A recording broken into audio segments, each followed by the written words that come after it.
Good morning, everyone. Today we're going to continue our discussion on returns. We're going to make use of two very powerful packages in R, the Quant Mode and the Performance Analytics package.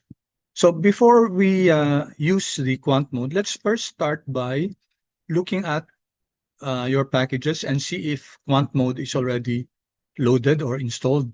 So please go to Packages, the Packages window, and then type Quant Mode. Okay. And please tell me if you see Quant Mode listed in your packages.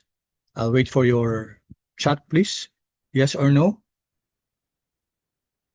Okay, thank you. Thank you. Okay. All right. Thank you so much. Then also type Performance Analytics. Second, type Performance Analytics. Take note of the spelling, class. The spelling is capital P, then capital P, and then capital A. Performance Analytics. Okay, no, then thank you. All right, and then lastly, kindly check, because we're going to learn how to install this in another way. There are several ways by which you can install a package. One way is we have learned before, and maybe in your previous R subject, just use installed packages. You can use installed packages and then Quant Mode, okay? And then installed packages, Performance Analytics. You can do that, but let's learn another way, okay? And kindly check, the third package that I'm going to ask you to see is Pacman. I don't know if you use Pacman in your previous subjects, but if not, let's learn that now. Okay, kindly check Pacman, class, if you have Pacman. This is not the game, class, no? Okay, good. Good. Again, class, great opportunities for us to learn, add on to our knowledge on the capability of R. So let's first install Pacman. Okay, Pacman stands for Package Management. So you know how to install it, class. You can type install the packages and then quotes Pacman, or we can just go to Packages window and then install here, install, and then type Pacman. Pacman. Okay. Pacman stands for Package Management. So there are functions here that we can use in order to manage the packages that we have. I'm not going to install it because I have it already. So kindly do that, class. And once you have installed Pacman, then we require it by clicking the Pacman here. If we click Pacman here, okay, you will see here that it's the equivalent code is library Pacman. Okay, I'll give you a few seconds, please. Please install Pacman and then click it. And when you're done, class, kindly please thumbs up or chat yes. Thank you. Very good. Your cooperation and participation is well appreciated. Okay, and in this class, I'm happy because I could comment that indeed your participation is okay. You're very participative. All right, so let's learn how to make use of Pacman, class. Okay, under your where we last left off, class, were this one notes natin sa sa exponentials, no? Okay, please read this, no? I'm not going through the process, class. Okay, we learned how to plot the curve of the log of x and also the exponential of x. And I have here some notes, okay, on the importance of knowing what the exponential function is and the log function and the power of compounding. All right. So how do we install Quant Mode and Pacman? Quant Mode and Performance Analytics. We can make use of the Pacman package. So let's go first here to the packages, class, and go here, Pacman. Let's click this. When you click this, class, we are brought to the help tab here, and then it gives us some information about the Pacman. Notice that Pacman is all about if you check the description file, click this description. It's a package management tool. Okay, tools to more conveniently perform tasks associated with add-on packages. Okay, so since we are interfacing with CRAN, the Comprehensive R Archive Network, it would be good also for us to to know uh, packages that can help us with the utilities provided in CRAN. So these are the packages that need to be loaded also when we're using Pacman. Okay, so this was developed by who was the developer of this? Tyler Rinker. Okay, Dazon Kurkiewicz. It looks like Polish. Okay. Anyway, so these are the authors, and then let's go back here. Arrow back class. Okay, and these are the packages. These are the functions that you can use. We're going to make use of this class. This one, P load. Okay, so where we can load one or more packages. So if I click this class, okay, the generic syntax is character install, etc., etc. But we'll just keep it simple. Okay, pwedeng isa lang naman class. Pload, you can use it if you want to unload a package, you can use punload. Okay, here class, you have several packages. Lattice, foreign, boot, and rpart. So unlike the install.packages packages where you have to use the C concatenate or combine and then put quotes in each of the packages, which is which if you're loading installing, I mean installing several packages, it can become unwieldy because you have to put quotes here. For the pload, just put the name and you don't have to put C concatenate. Okay, so there. So we're going to load the two packages, okay, quant mode and performance analytics. So let's go back here to packages, and I'd like you to once again check quant mode. Let's type quant mode here because I want you to observe what happens. Because the term use class is pload, loading packages. Now, loading packages is different from installing. When you say install, you make you install the package and you make it available in your computer. But when you say load, you both install first and then you load it or you require it. So that's the difference.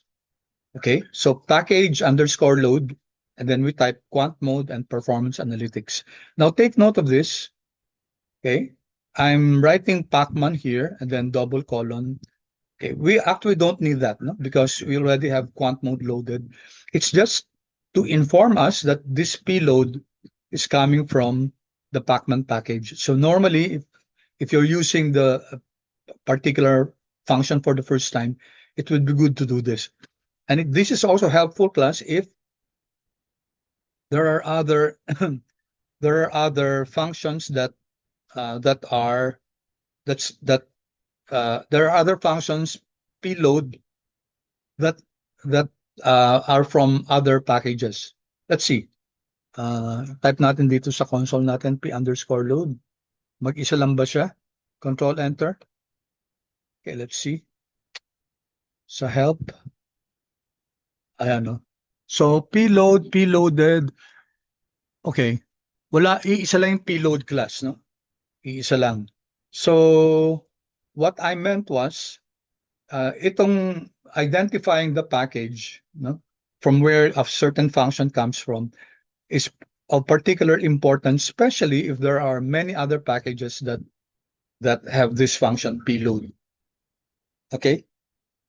All right. So please run that now and tell me, class, what do you see in your quant mode? Sorry, what do you see in your packages window? Kindly comment, please.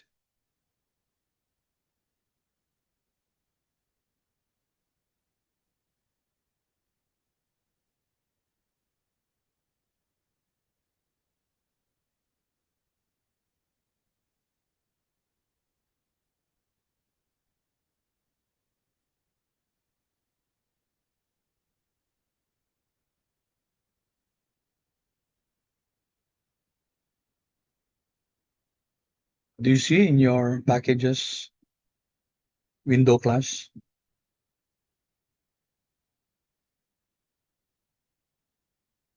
Were you able to install Quant Mode? And what do you notice about uh, this box here class, the loading box? Is it checked? Without checking it class on your own, when you use the pload function, what happened? You told me a while ago that Quant Mode is not yet installed. So when you use this class, was number one, was Quant Mode installed? Number two, was Quant Mode automatically loaded? I'm waiting for your response, class. May question dito si Kurt. Okay, thank you, Kurt. Sige, Kurt, I'll stop recording. Okay, I'll stop share, sorry.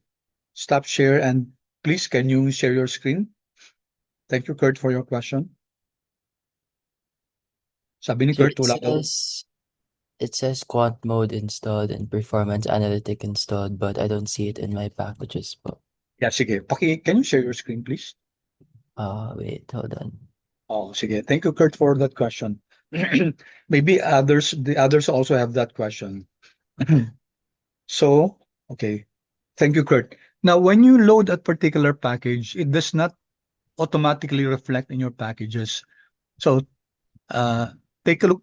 Kurt, paki-increase nga yung window mo, yung sa packages window. Yung ano mo na lang, increase to the left. Liitan mo na lang yung ano. Sige, yan. Okay, yan. Sige, okay na. Alright? So, you can see that wala pang package, no? Okay? Now, sa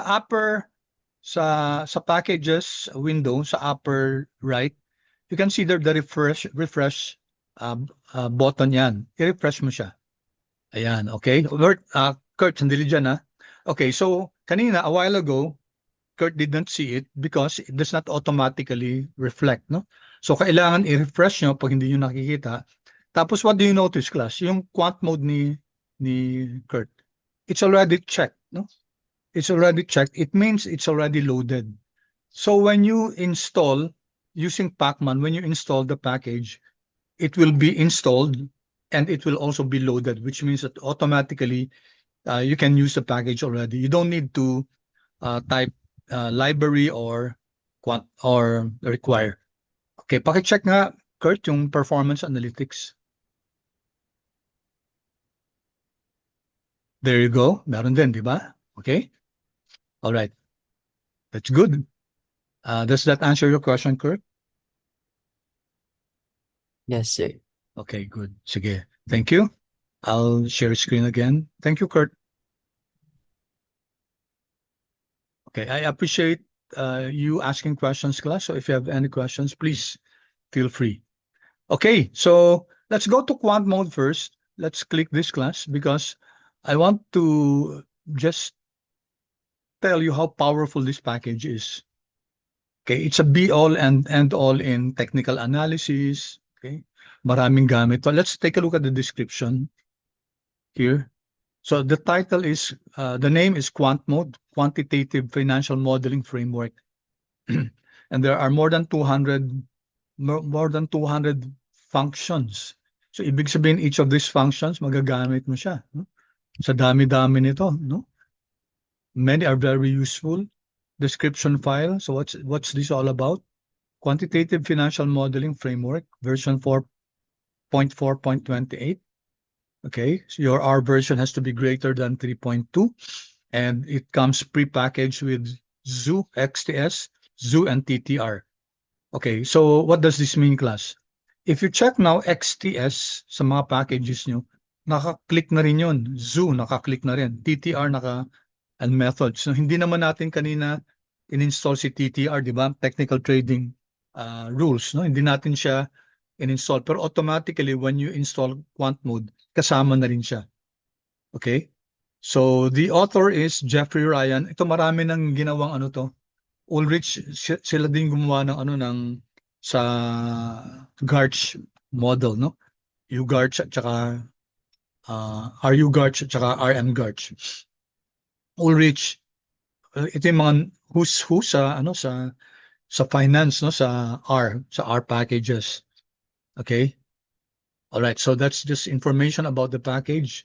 Back tayo dito. Okay? And take note, class, I'm sure we had discussions about technical indicators, ba? Bollinger Bands, CCI, so many, class. Okay? Exponential moving average, etc. MACD, moving average, convergence, divergence, etc. For now, what we're interested in is the function get symbols. Punta tayo dito, class. Ito, no? Here. Get symbols here. Load and manage data from multiple sources. So this function, class, will be able to access data from different sources, in particular from Yahoo Finance, from Fred, and other data sources. So if you click this, tingnan natin to, ha? Okay. Load and manage data from multiple sources. Functions to load and manage symbols in specified environment. Okay. It's an example, no? Okay, we're going to take a look at this. Okay. Source is equal to Yahoo, etc. So the good thing about the tutorial in R is that you can copy those codes and then run it. Or ito, no? Set symbol lookup, QQQ, and spy is equal to Google. Kaso si Google, hindi na natin pwede magamit, no? There was some time before when Google Finance allowed its database to be accessed. Ngayon, in-stop na nila several years ago. So, sa Yahoo na lang tayo makakakuha. Buti nila, andyan pa si Yahoo. Otherwise, hindi tayo makakaano. We will not be able to, unless maybe may subscription, okay, etc. All right? So, let's now go to, punta lang tayo sa R code natin. Okay. So, I want you to be writing this. I'm not giving this to you. Okay, ito yung first ano natin, no? Here. So we don't need this, yung library kasi na-load na, no? Okay. So I want you to create this code chunk, okay? We're going to use the get symbols function. Lagyan nyo lang siguro ng description, acquired data, and we're going to use Apple, no? Now, when you're accessing stock data, class, from Yahoo Finance, you need to know the ticker symbol. Yung ticker symbol, parang ID niya yan, character ID. Okay, so if you want to access Apple data from Yahoo Finance, you have to use the ticker symbol AAPL. If you want Microsoft, then MSFT. So each of the stock listed, whether in NASDAQ or in New York Stock Exchange, class, okay, gumagamit sila ng ticker symbol. Some are numbers, some are alphanumeric. Okay, so let me uncomment this. All right. So I'll give you a few seconds, class. And please write this. May kulang to na kama. Okay, get symbols, open parentheses, put Apple in quotes, comma, source is equal to Yahoo, comma, from is equal to 2020-0101, comma, to is equal to 2025-1231, comma, and then auto.assign is equal to true, then comma. Okay? Never mind the structure. Huwag mo na to. And when you're done, class, don't run it first. When you're done, please give feedback kung nasulat na-encode na, class. Okay, thank you.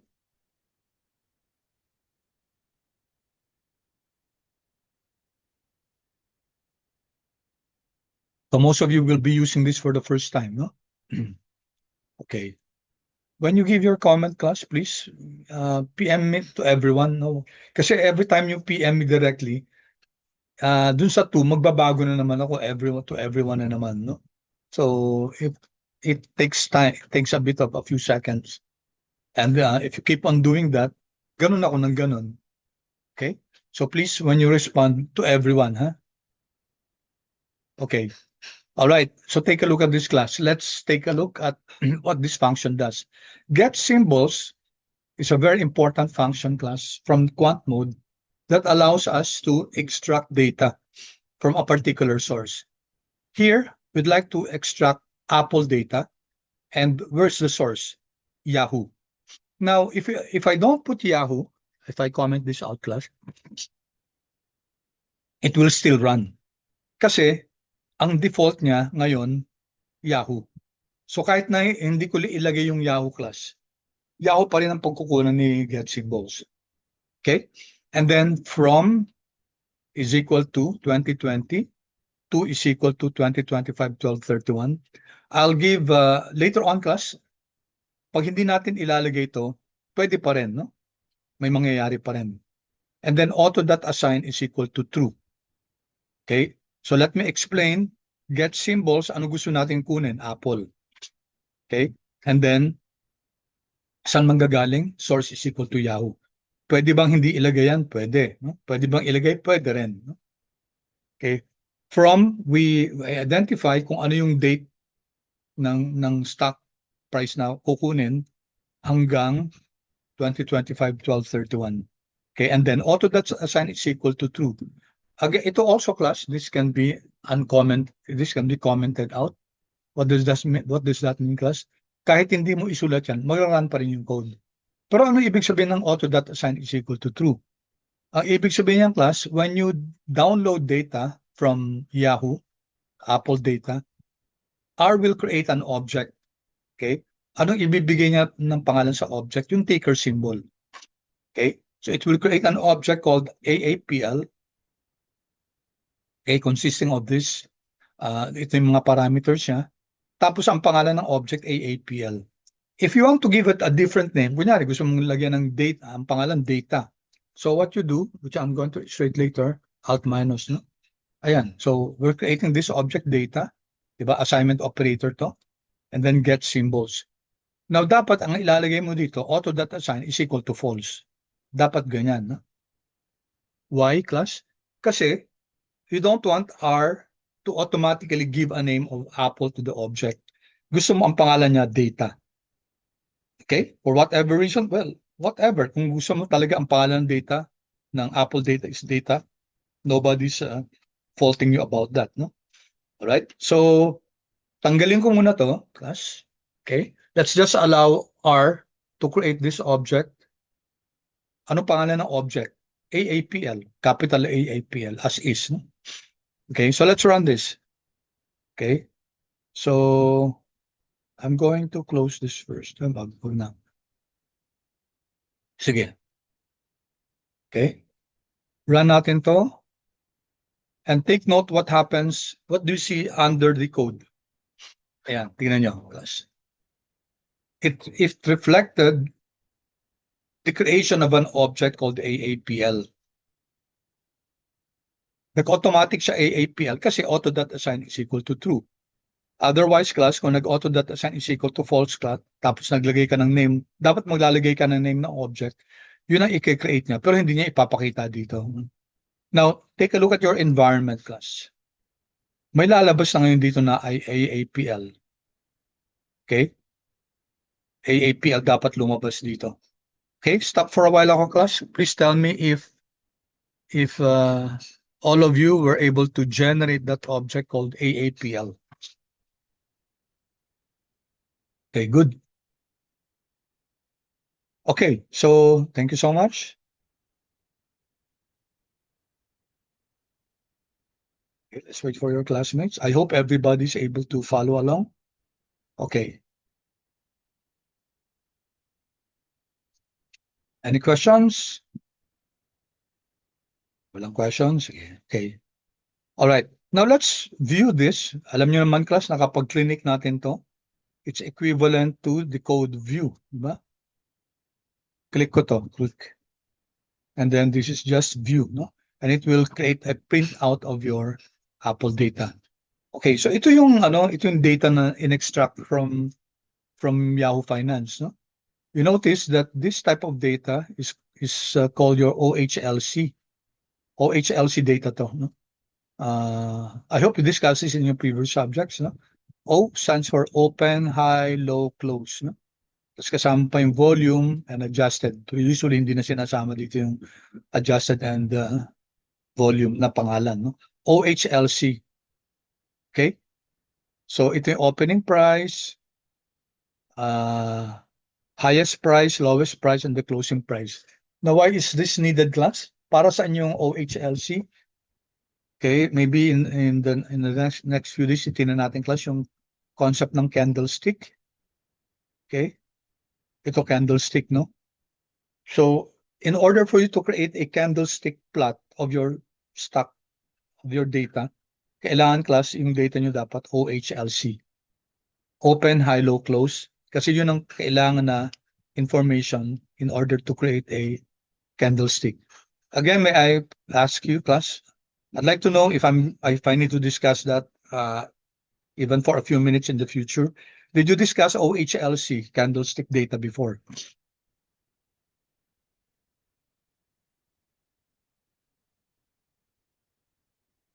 Did you, class?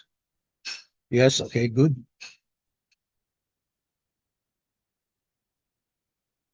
No, yes. Okay, yung mga nag-yes dito, malamang mga students ko to. Okay, thank you. All right, but the others, wala. Okay. Okay, good. Sige. Sige, i-discuss din natin to, no? Kahit briefly lang, para may idea kayo, class. Kasi pag Fin students, dapat alam natin to, no? Yung OHLC and the candlestick. Kailangan alam natin yan. Hindi pa pwedeng hindi natin alam yan. Otherwise, class, kunyari, pag andun na kayo sa corporate world, tapos na-discuss yan, makakahiya tayo, no? Kasi lasal tayo eh. Tapos siguro, mas alam pa ng taga mababa na mataas na paralan ng Barrio Gumamugam. Nakakahiya tayo pag ganun. So we should know this. These are must things that we should know. Okay, sige, babalikan natin yan, no? All right, suffice it now to say that we were able to download OHLC data coming from Yahoo Finance. Okay, and there are some distinct characteristics of this data. Okay, sige, punta muna tayo, class, dito. Balikan natin yung code natin.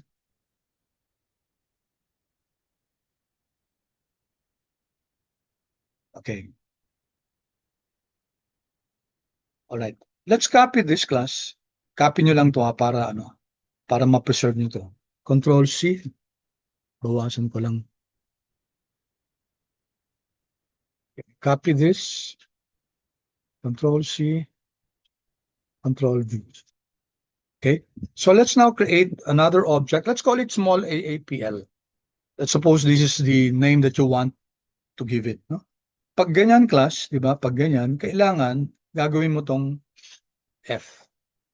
Kasi pag auto.assign is equal to true print, magra-run pa rin siya pero magkakaroon ng konting variation which we don't want. Okay, variation sa results sa objects. Okay, so let's do this. Let's see what happens. Run natin to. And then you'll now generate, notice hindi siya magre-reflect dito sa ilalim, no? Kasi hindi siya yung standard na default. But you will now see in your environment, may Apple data na. Yan. AAPL, small AAPL. And this AAPL class is exactly the same as your big AAPL. Parehong-pareho yan. Okay, so exactly the same yan. Walang pinagkaiba. I'll leave you to check that, class. Okay. Let's do it another time, class. Let's now copy nyo ulit, class. Tingnan naman natin what happens. Control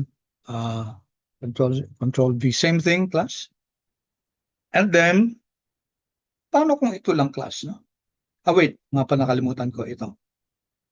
Ano yung na-download niya? 2020 01, hindi, 01, 02. What does that mean? Wala kasing 01, walang trading ng 01, January 1, holiday yon, no? So malamang walang trading dun sa saan ba tinitrade ng Apple? Saan ba to? Sa Nasdaq yata, no? Sa Nasdaq, no? So walang trading ng 01. So nag-forward siya 01, 02. Also, yung end, class, 1231 linagay natin, no? Walang 1231 kasi New Year's Eve din yan. So nag-back siya 1230. Yan. So that's the data that was generated. Okay. What if we don't put the date? Tanggalin natin to class, no? Ito. Tanggalin natin lahat yan. Okay.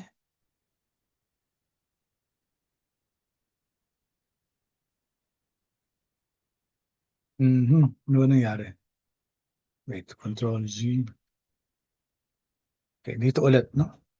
I thought ito pala. Here, ito yung tatanggalin ko, class. Remove everything. Ito lang, class. Will this run, class? Get symbols, Apple lang. Okay, let's see, class. Let's run this. Okay. Let's see what will happen, class. Okay. Ano nangyari, class? Nag-create siya ng Apple. So, class, yung Apple kanina, class, na create natin dito, na super na overwrite na, class. Kasi may bagong Apple na tayo. Ito 'yon, yung Apple na bago. And what is this new Apple? Let's click this. So iba na yung date, no? Ang kanina ang specify natin 2020. Okay? And then yung end date niya, class, yung latest trading date, May 21, kahapon. Okay? Kahapon, class, no? So you notice now, if you don't put anything there,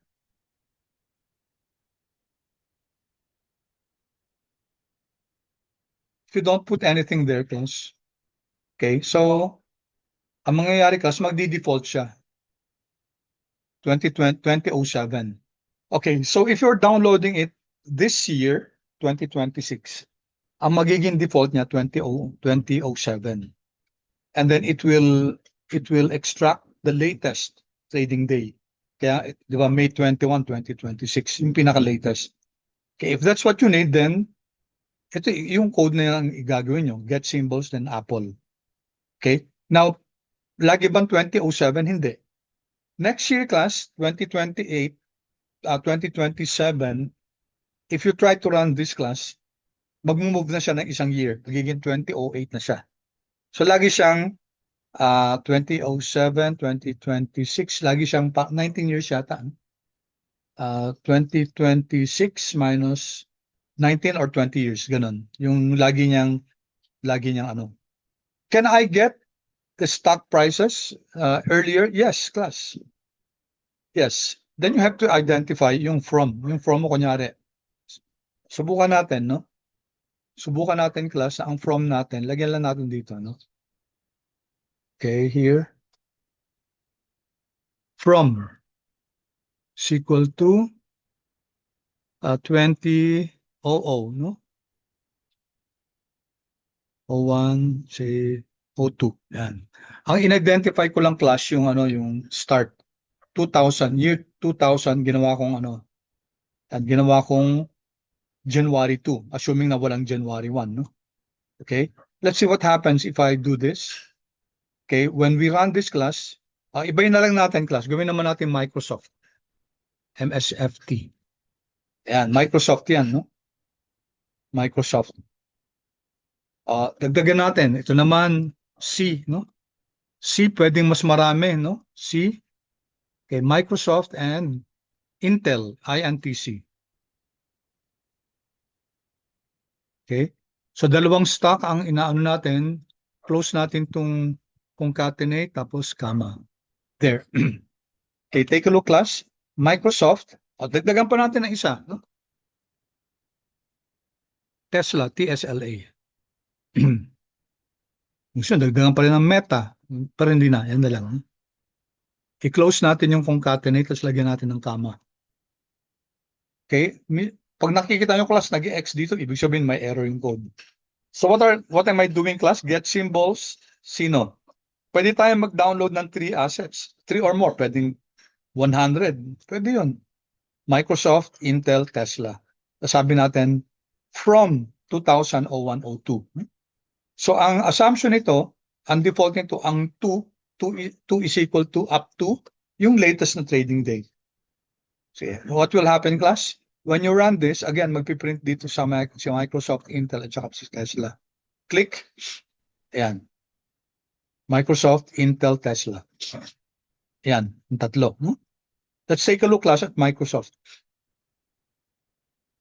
So anong date linagay sa kanya? Ayan, no? January 3, walang January 2. Baka Sunday yun. Okay? Until when? Latest trading day, May 21. So yun ang nangyari kay Microsoft, no? So sinunod niya. Tingnan natin kay Intel. So may Intel na rin tayo dito, di ba? INTC ito. I-view ulit natin to. Intel, ayan, 0103, no? 22,000 hanggang May 21. Okay? Pause ko lang to para hindi masyado maraming ano. And then let's see Tesla class, TSLA. Okay. All right. Now, notice. Si Tesla class, 2010, 629. Okay. Bakit siya wala sa 2,000? Kasi hindi pa siya listed at that time.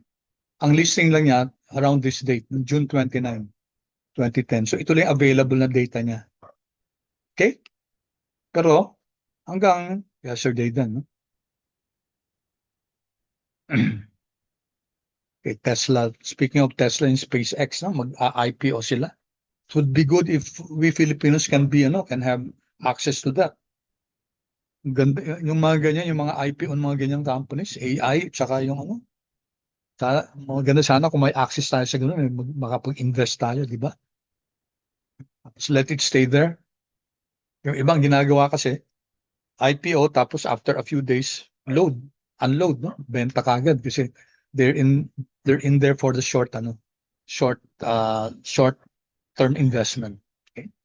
Pero pag long term ka, sa case yung class, mas maganda long term kasi mga bata pa kayo. Okay? So, later on, kunyari, isipin nyo yung may mga pwede na kayong pag-invest in eh. Kunyari, yung MP2 ni SSS, pwede na kayo doon kasi medium term yun eh.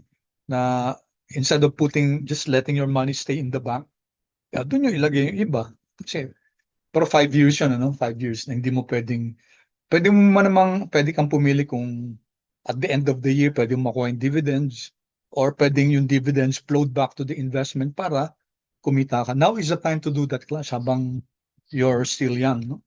So mag-ano kayo ng SSS tapos yung MP2. Okay? So just giving you some iba yung investment horizon ng mga young people na katulad niyo. Okay? So anyway, that's all right. So tinanggal ko na tong Tesla class. All right? So I hope you you understand. Pwede rin naman class na pwedeng ganito, no? Pwede kayong mag-create ng from. Kunyari para standard alt minus. From is, let's say, 20, yun, kanina, 2000, 01, 01. Yan, ganyan, no? You created this object. Tapos, ang ilalagay nyo dito, sorry, not from, start date, kunyari. Yan, kunyari, no? So, you create this object, start date, enter. So, may start date na kayo, di ba? And then, from nyo, be equal to start underscore date. Pwede rin yan, no? Pwede rin yan. So, may start date na kayo and then control enter. Okay. This will run kasi alam naman niya yung start date. So, mare-replicate lang yung kanina, no? It's just the same. If you check class, again, si Tesla 2010, okay? Si Microsoft, asa na si Microsoft? Yun, 20 o 103, pati si Intel. Kasi existing na yan during that time. Alright, so paki-chat nga please kung naintindihan class, kung nakahabol, naintindihan dun sa yung lesson. Okay, thank you. The others, please.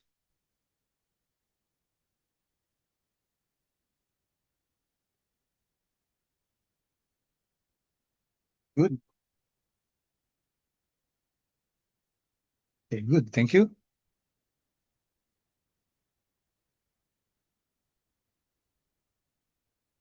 Okay, so let's continue, class.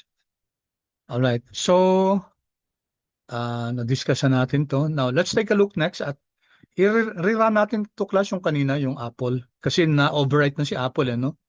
Na-overwrite na, naging 2000 na siya. Ibalik natin yung 2020. So, siguro palitan natin to. Or sige, copy nyo to, class. Copy, Control C. Ilagay natin sa baba dito. Okay. Put it here. Control V. I-ano natin to ng konti. Modify natin. So let's create an object called from. Okay. Alt minus.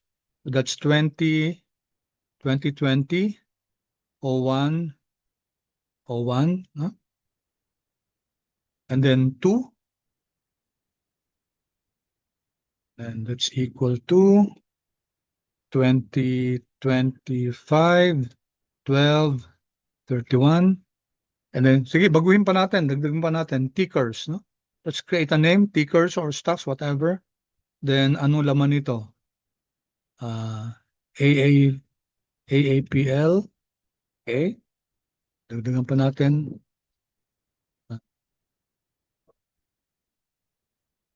Meta.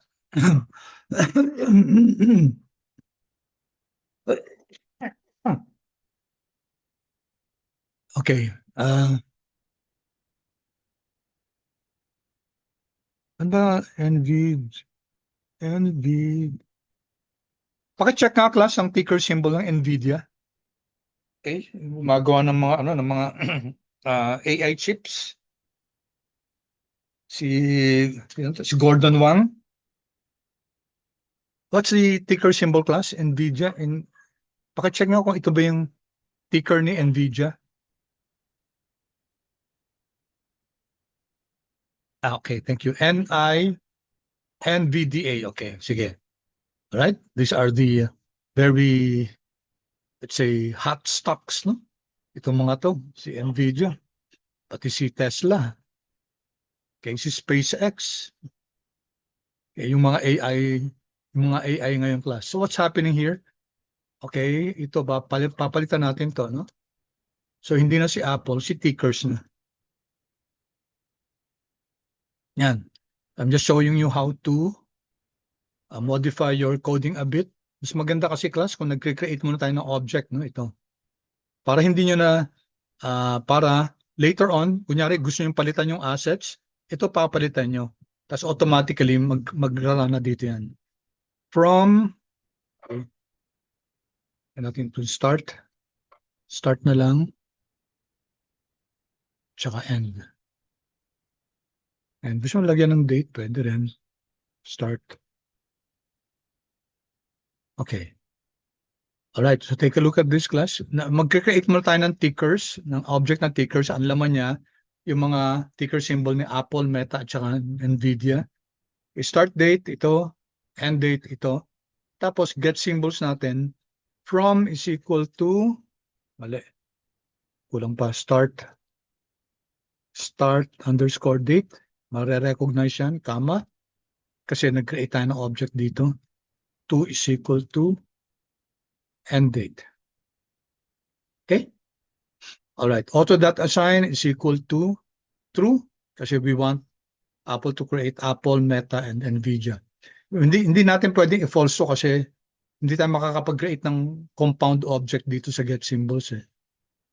Pag isa lang yung asset natin, pwede tayo mag-create ng name. Alright, so let's run this, class. Let's run. Okay. So what do you see here? May NVIDIA. Yan. Okay. Merong Meta. No? So lahat sila 2020. Okay. So let's learn first about the object Apple or kahit yung Meta na lang. Sige. Sige, class. Create tayo ng code chunk dito. What is Meta? Structure ni Meta. Okay. Structure Meta, class. Run natin. Right. There. Okay, so Meta, class, the object that we extracted from Yahoo Finance, it's an XTS object. I'll explain what XTS means. And yung date niya, 2020-01-02 hanggang 2025-12-30. Containing, ang data niya double, which means if you watch the video class on data structure, double is a characteristic of a numerical variable. No? Ibig sabihin, this can take on decimal places. 1507, yung data natin, 1507 rows of observation. Tingnan nyo. Apple, 1507. 1507 days. Okay. And how many columns? 6. 6 columns. No? Yan. Yun. 1507, number of rows, 6 number of columns. Ang column siya, meta.open, high, low, close, volume adjusted. Okay? Index. Ano ibig sabihin ng index class? Date. 1507. Now, tingnan nyo to class, no? Yung Apple. Yan. Notice na yung index niya is different. Di ba nag-create tayo ng isang object? Yes, last time yung EXP data or yung log data class. If you check that data, yung index na class is 1, 2, 3, 4. Counting lang. Counting of the observations. Ito, yung XTS object class, hindi. Yung index niya iba. Ito, no? Okay? So this is very, actually this is very convenient. I used to work with objects, yung mga my time series na yung date class, andi dito as a column. Ang hirap kasi sometimes nagkakaroon ng mga errors because it's quite difficult to navigate with the dates, no? Ito nasa index kaya andali, naging convenient talaga yung pag-navigate sa ganitong klaseng data. Okay? So yung index natin is a date consisting of 1507. Time zone is UTC, Universal Time Convention, which is just GMT. Yung binago lang pangalan ng GMT, no? I hope you're familiar with GMT or UTC. Ang Philippines, ang Manila time is UTC plus 8. Ibig sabihin, we are 8 hours ahead of sa Greenwich Meridian time. Sa London, merong you go there, ando dun yung GMT, yung line, no?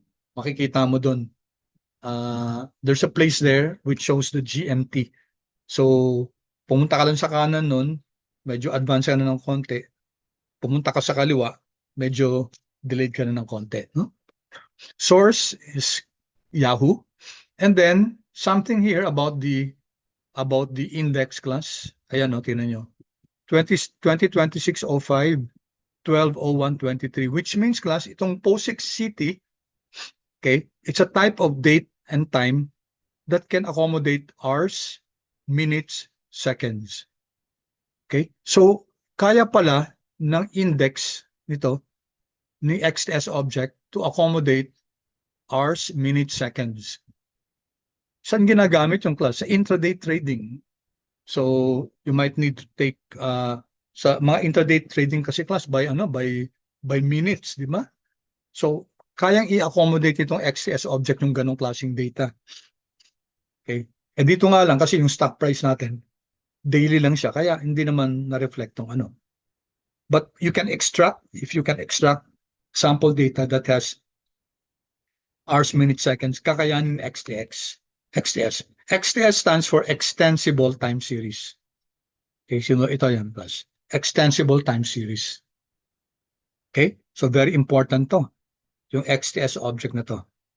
Okay, is that clear, class? Yung explanation and structure, paki-chat please.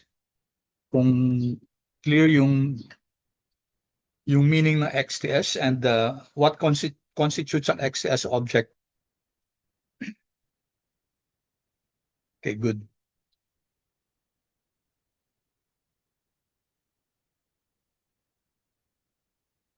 All right, thank you. No questions, huh? Again, if my questions, huwag mahiya, please feel free. Okay, let's continue now, class. Okay. Now, we did this,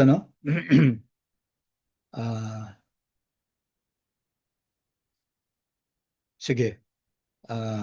Gawa tayo, class. Gawa tayo ng code chunk, Control-Alt-I. We already got the structure, no? Structure of meta. Okay? Tapos, we can get, ano ba yung laman ni meta? Names. using the names function class, names ni meta. Okay? Okay. Na-discuss ko na yung data at saka last time. Data at saka yung difference ng data natin at saka ng values.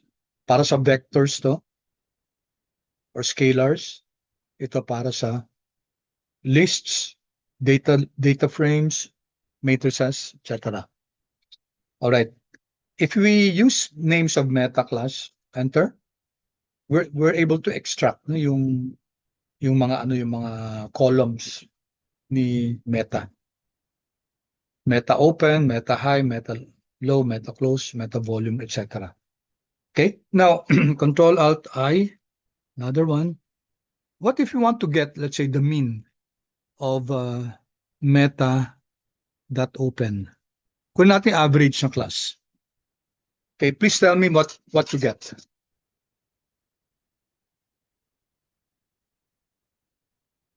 What's the answer here? Meta dot open.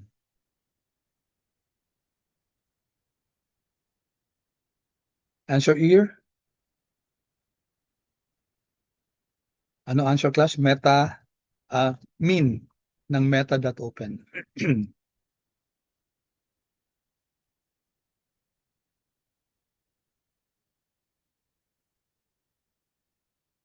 What's the average class? Waiting for your answer. Error, sabi ni Mary, no? Error din, sabi ni Shekinah. Okay. You're correct, no? Meta, average ni meta dot open. Error yan, class. Bakit? Kasi tingnan nyo sa mga objects yun. Meron pang meta.open dito? Wala naman. So you're asking R to get the average of an object that does not exist as far as R is concerned. Eh di ba may meta.open? Oo, meron. Pero yung meta.open yun, naka-meta. So in order to get class the mean of meta.open, you have to access it through meta. Ayan, meta, tapos mag-dollar kayo.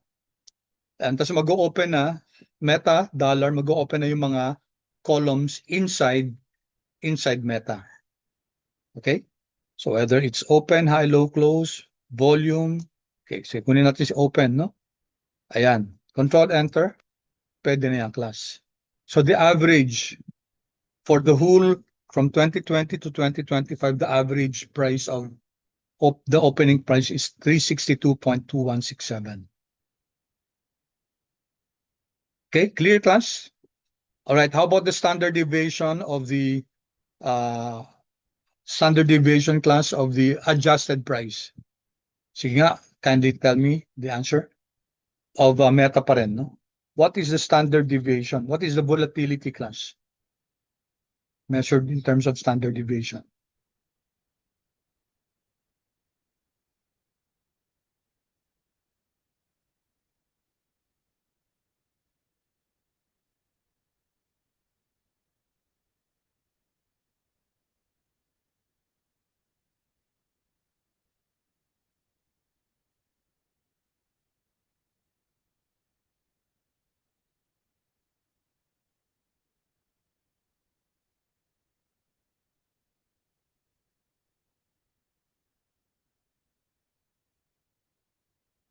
Answer, class?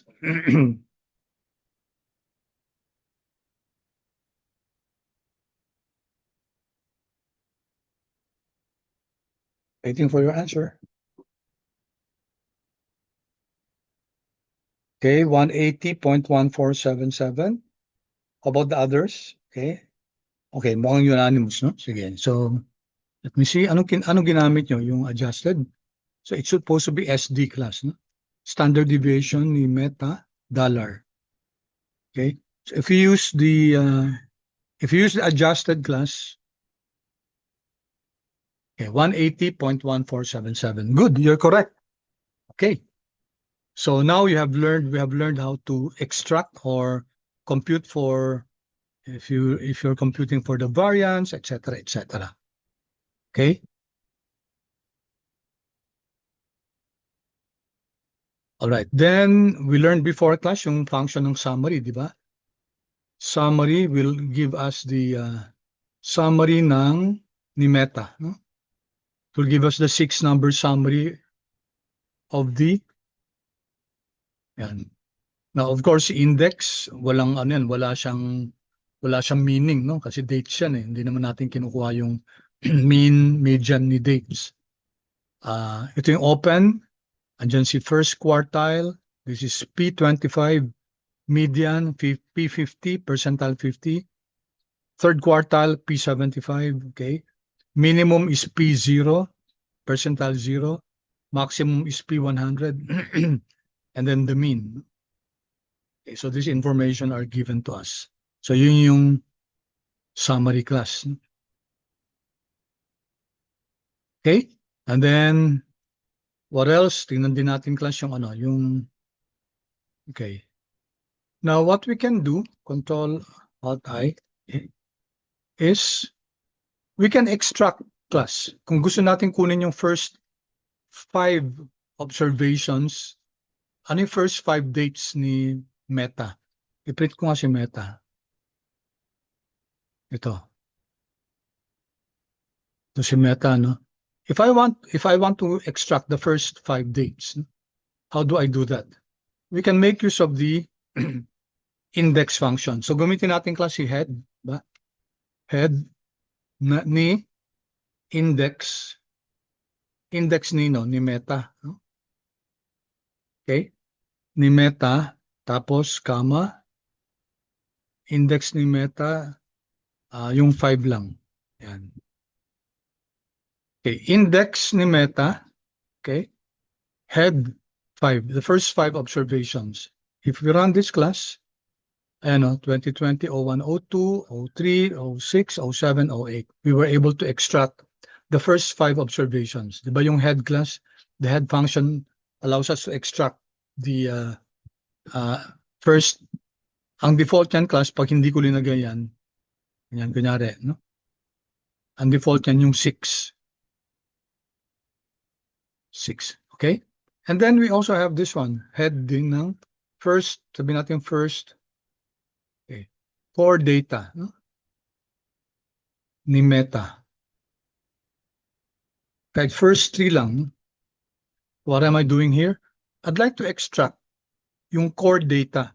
Ano yung core data class? Ito. Open, high, low, close, volume adjusted. Yan ang core data. Ito yung index. Okay, so yung XS object, dalawang parts yun. Ano? May index at saka may core data.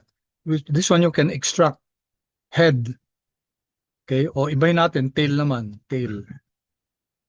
Yung last naman. Last 3 observations. No? Tail, core data ni Meta. Okay, ba't may error?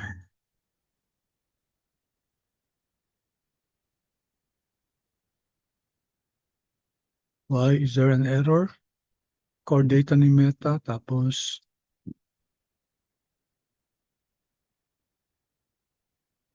yan. Okay, run natin to class. Control Enter. Okay, so you can see here the last 3 observations.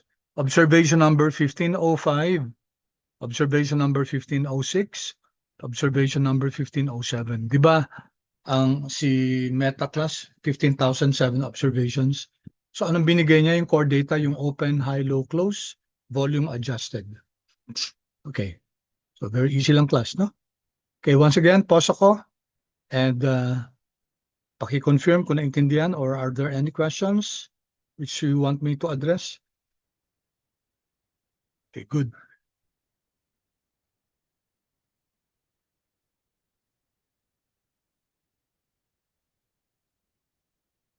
Okay, thank you so much.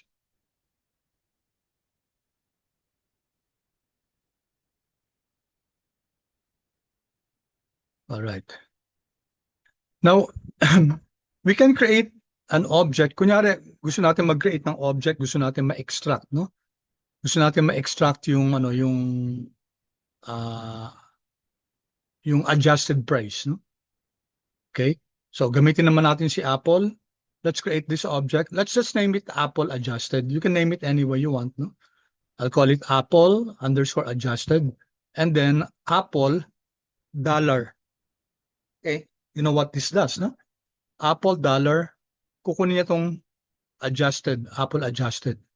Magkikreate siya ng object called Apple adjusted. Okay, and then let's get the structure of this. Control Enter. Actually, I'll give you a few seconds to write that. And when you have run it, class, kindly please chat so that we can compare.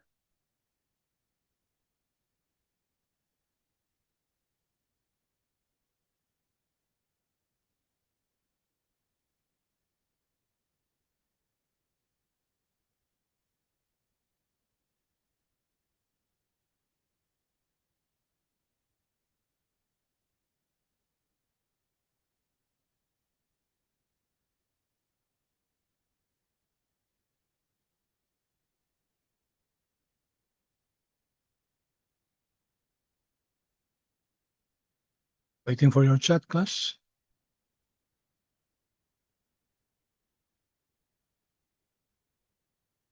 Good. Okay, good. So, what happened, class? When you run this, ito na muna, no? If you take a look at your object, class, kasi nag-create tayo ng object dito, Apple adjusted. Meron na tayong Apple adjusted nga, Apple ADJ. If you print this class, tingnan nyo, Apple.adjusted to. Isang column lang. We were able to extract the column Apple adjusted. Okay?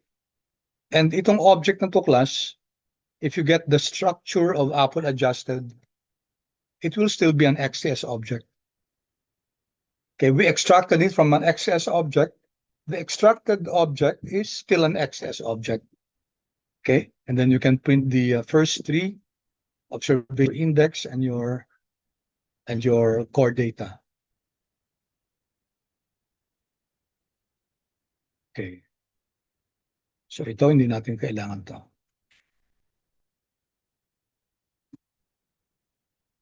All right. Okay, so far, class, you can extend a bit, you can advance. Kasi hanggang dito lang kami sa kabilang section. We can do advance now. Okay, any questions? Okay. How about the others?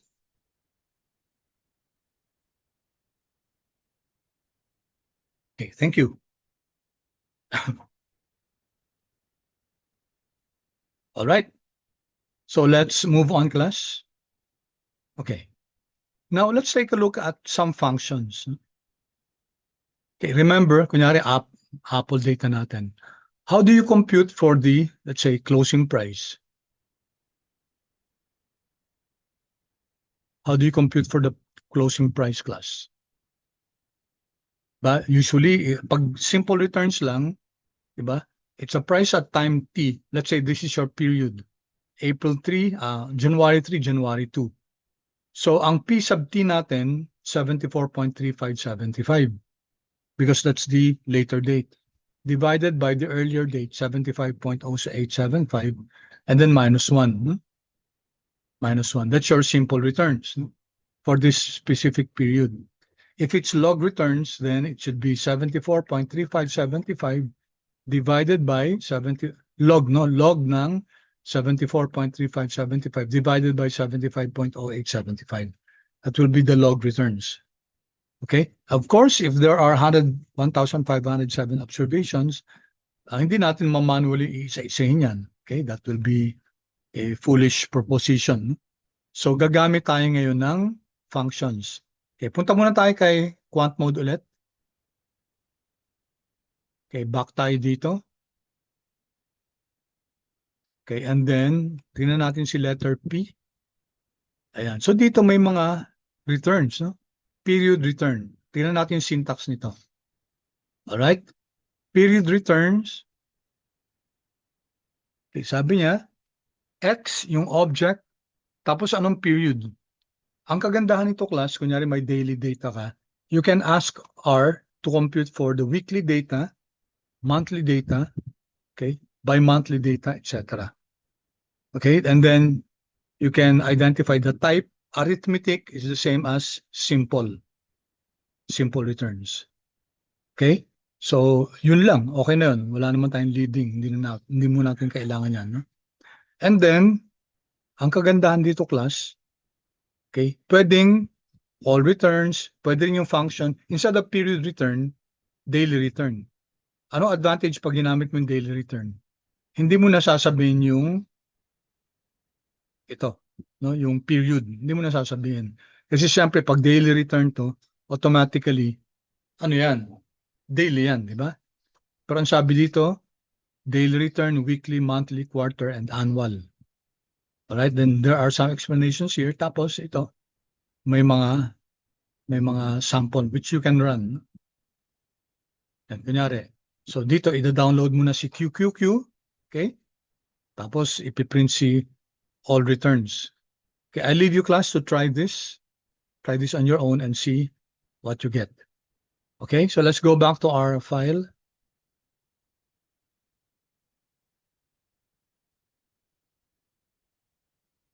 Okay. Right? So take a look at this. Okay. What are we doing here? We're creating this object, apple underscore ret. No?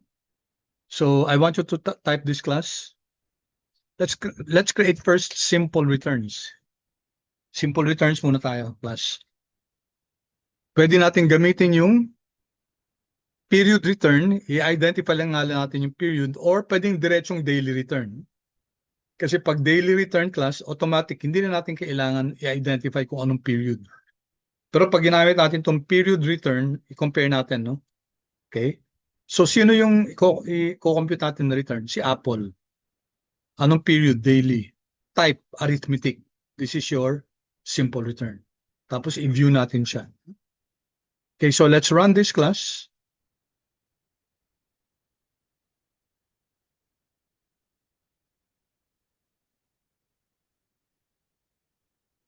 And tingnan natin class si ano. Take a look at this class.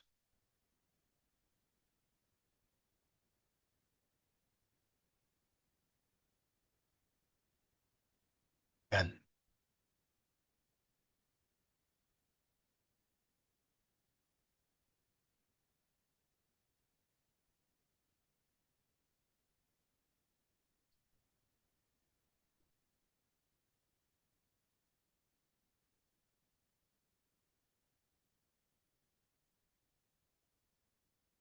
Right? So what happened? You created an object called Apple Rep. Tapos ang laman niya class, ang automatic na column niya, daily dot returns. Compare nga natin to class sa ano. Let's compare it with the daily return function. Okay, dito natin lagay sa ilalim. Okay. Call it AAPL underscore ret1 alt minus. And then let's use daily. Yan. When I type daily class, lalabas yung daily return. No? Tab. Okay. Tapos tingnan niyo yung syntax niya. Yung X, yung object. Tapos type is equal to arithmetic. So here, AAPL ulit tayo. Comma. Can just copy the type here.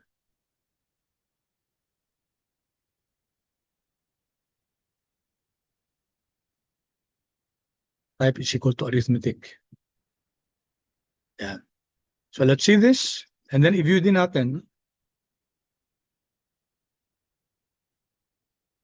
Pwedeng view class, ganito na lang. Sige, view. AAPL underscore ret1. So let's run both of this. Control enter. Okay. 1507. Now, ang question ko ganito. 'Di ba ang data ni Apple 1507? Bakit ngayon ang returns class 1507 din? Bakit may return dito? Ito. Saan ang galing to, class? Sino yung Apple natin object?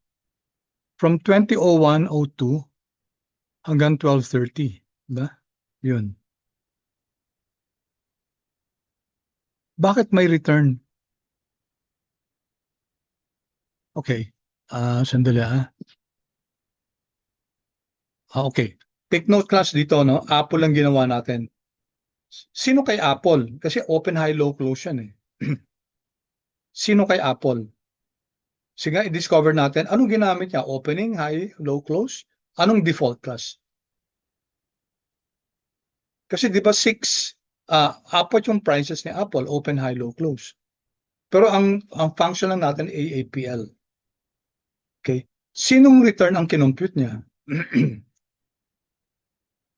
Tingnan niyo itong class.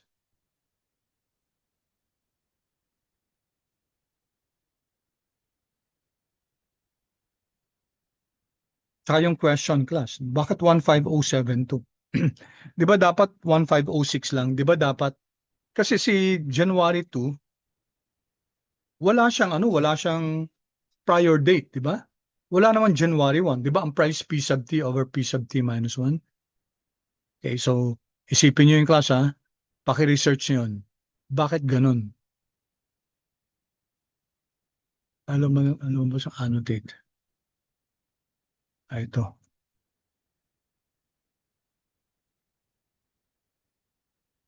Di ba pag simple returns class P sub T over P sub T minus 1, di ba? Minus 1. Meron kang January 2, pero wala ka naman January 1, di ba? Right? So, tsaka i-check natin class sino yung ginamit na prices. Tingnan natin So Apple, kunin natin yung close. So this one, Control C, Control V, divided by this one. Control C, Control V, and then minus 1. Okay, so that's P sub T over P sub T minus 1, minus 1. Control Enter. 0.009719. So sino yun dito? Yan class. 0.00972. Medyo may konting no? Kasi class, bakit may konting difference? 721991, 72. Medyo may konting discrepancy kasi class hindi naman talaga to yung complete price. Or baka hindi ito class, no? Yan ba yon? O tingnan natin class sa sa adjusted. Are they using the adjusted price ito? Copy. Control C, Control V, divided by this one. Control C, Control V, and then minus 1. 0.9009722, no? So yung ba yun? 0.09722. So sino mas malapit, class? Are they using the closing or the opening? Kaya nga, class, when you do this, make sure you define, no? Ang ginagawa ng iba, nagre-create muna sila ng object, okay? Ine-extract yung closing, for example. So doon na sila doon na sila nagko-compute. Okay? So dapat sana ang ginawa natin, the better way to do this is ganito, no? Parang yung ginawa natin kanina, no? Okay? So we go here. Dagdag tayo Control Alt I. So let's say AAPL close. Nyari ganyan, no? Object, which is your AAPL dollar close. Ayan. So mag-create tayo ng ganito, no? Control Enter. And then, saka tayo mag-return, no? AAPL CL close and then ret. Minus, okay? Pwede yung daily return. Daily return. Ano yung object natin? AAPL underscore close. Okay? Comma. Okay. Type.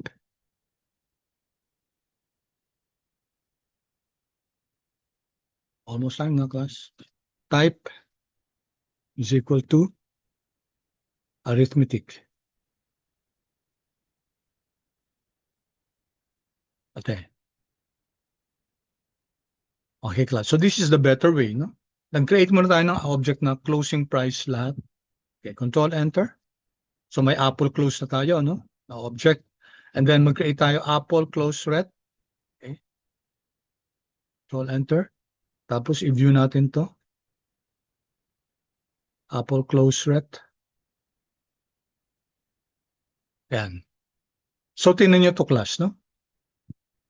Ito class, ito, may 000 siya. So ibig sabihin, recognize niya na walang prior value. Okay, so technically class ito, this is an NA.